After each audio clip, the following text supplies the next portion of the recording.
Assalamualaikum warahmatullahi wabarakatuh. Nama saya Novrianti dari Prodi Ilmu Pemerintahan, Fakultas Ilmu Sosial dan Ilmu Politik. Pada kesempatan kali ini saya akan membahas tentang sumber daya alam maritim Indonesia dan Kepulauan Riau. Untuk memenuhi tugas mengantar ilmu teknologi kemaritiman dengan dosen pengampu Bapak Wiwin Kusuma Atmaja Putra, SPI, MSI. Yang pertama, potensi sumber daya alam maritim Indonesia. Indonesia memiliki luas lautan lebih besar dibandingkan luas daratan. Hal ini menjadi tantangan tersendiri bagi Indonesia untuk memajukan maritimnya. Luasnya lautan Indonesia dapat dilihat dari adanya garis pantai di hampir setiap pulau di Indonesia.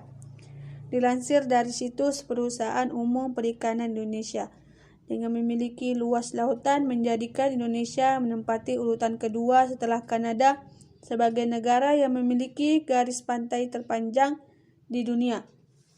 Kejutan ini yang merupakan potensi besar untuk memajukan perekonomian Indonesia di bidang maritim. Berikut beberapa potensi sumber daya alam maritim di Indonesia. Yang pertama, perikanan. Luasnya lautan Indonesia dapat dilihat dari adanya garis pantai di hampir setiap pulau di Indonesia. Dengan luas lautan yang cukup besar, jumlah ikan yang menjadi potensi lautan Indonesia cukup banyak. Pengolahan perikanan harus dilakukan dengan baik agar generasi selanjutnya tetap bisa merasakan ikan yang banyak seperti yang dirasakan warga Indonesia saat ini. Yang kedua, hutan mangrove. Selain ikan, kekayaan laut Indonesia juga berada di wilayah pesisir berupa hutan mangrove, rumput laut, padang lamun, dan terumbu karang. Hutan mangrove atau hutan bakau adalah tipe hutan yang berada di daerah pasang surut air laut.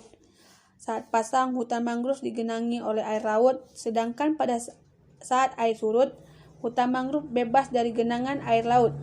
Umumnya, hutan mangrove berkembang dengan baik pada pantai yang dilindungi, muara sungai, atau laguna. Yang ketiga, terumbu karang. Selain hutan bakau dan perikanan, terumbu karang juga merupakan salah satu potensi kemaritiman Indonesia. Terumbu karang adalah batuan sedimen kapur yang sebagian besar dihasilkan dari koral atau binatang yang menghasilkan kapur untuk kerangka tubuhnya. Kekayaan terumbu karang Indonesia tidak hanya dari luasnya, namun dari keanekaragaman hayati yang ada di dalamnya juga. Keanekaragaman hayati terumbu karang di Indonesia juga yang tertinggi di dunia. Di dalamnya terdapat 2.500 jenis ikan, 2.500 jenis moluska, 1.500 jenis udang-udangan, dan 590.000 jenis karang.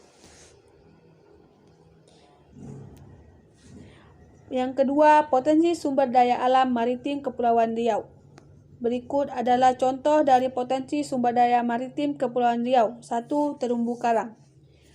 Wilayah di Provinsi Kepri memiliki kondisi ekosistem terumbu karang yang potensial untuk dikembangkan menjadi daerah wisata bahari. Dengan prioritas kawasan yaitu Kabupaten Natuna, Kabupaten Lingga, Kota Batam, Kabupaten Bintan, dan Kabupaten Kepulauan Anambas. Beberapa lokasi memiliki ekosistem terumbu karang yang indah, masih dalam kondisi baik, dan jenis-jenis ikan karang yang cukup banyak dengan bentuk dan warna yang menarik. Yang kedua, pantai. Provinsi Kepulauan Riau memiliki potensi pantai yang tinggi untuk dikembangkan menjadi kawasan wisata dengan kategori rekreasi pantai. Hal ini didukung dengan banyaknya pulau kecil yang dimiliki oleh Kepulauan Riau. Beberapa yang potensial untuk dikembangi menjadi kawasan wisata dengan kategori rekreasi pantai terbesar di Kabupaten Natuna, Kabupaten Kepulauan Anambas, Kabupaten Karimun, Kabupaten Lingga, Kota Batam, Kabupaten Bintan, dan Tanjung Pinang. Yang ketiga, perikanan tangkap. Potensi perikanan tangkap di Provinsi Kepulauan Riau terbesar berada di perairan Natuna dengan tingkat pemanfaatan baru mencapai 4-6% dan diikuti Kabupaten Bintan, Kabupaten Kepulauan Anambas, dan Kabupaten Lingga. Dan yang terakhir, budidaya air laut, air payau, dan air tawar. Potensi perikanan budidaya dengan potensi unggulan sebagai berikut. 1. Budidaya air laut. Rumput laut dan biota laut bernilai ekonomis tinggi serta komoditi hasil budidaya perikanan. Yang kedua, budidaya air payau. Usaha budidaya udang dan ikan, bandeng, kakap putih, dan kerapu lumpur. Usaha budidaya rumput laut. Potensi pasar tersedia antara lain banyak jenis ikan konsumsi dari budidaya laut yang mempunyai nilai jual tinggi, diantaranya ikan kerapu, bawal, bintang, dan kakap putih.